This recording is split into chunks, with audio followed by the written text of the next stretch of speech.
So we are following with a message that arrived from Alessia Bettini, Deputy Mayor of the City of Florence. I will read it. Ladies and gentlemen, I bring the greetings of the City of Florence to this valuable initiative, The World in Florence.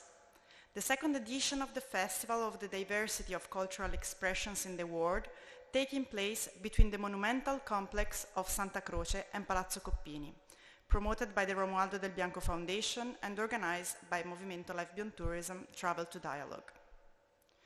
This festival brings together in our city the excellence of prestigious international organizations that will address some issues related to the fruition of cultural heritage.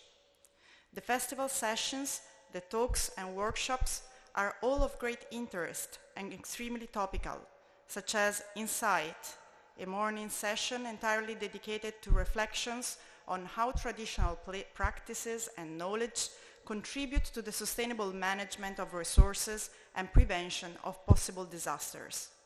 Or Path, during which the interactions existing between cultural heritage and the causes of clashes in the world will be analyzed, along with the important role played by cultural heritage in preventing the onset of conflicts between peoples, disputes over identity and religion. Then we have cultural storytelling on the interaction between those who live and those who visit a territory.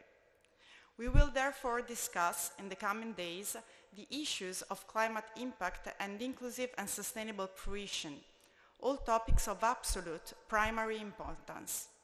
Essential, I would say, to anyone who wants to address a well-funded discourse on the theme of peace, environmental sustainability, and social cohesion.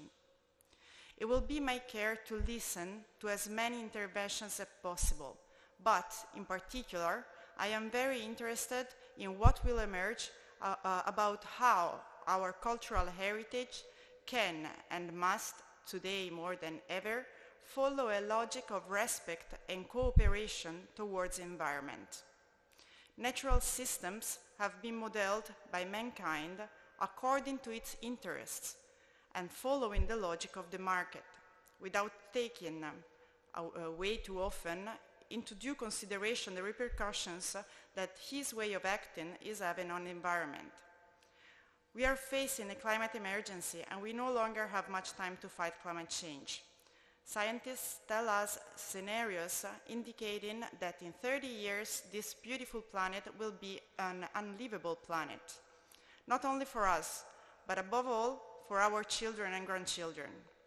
Cultural heritage cannot fail to deal with these issues, from pollution to extreme climatic events at different spatial and temporal scales.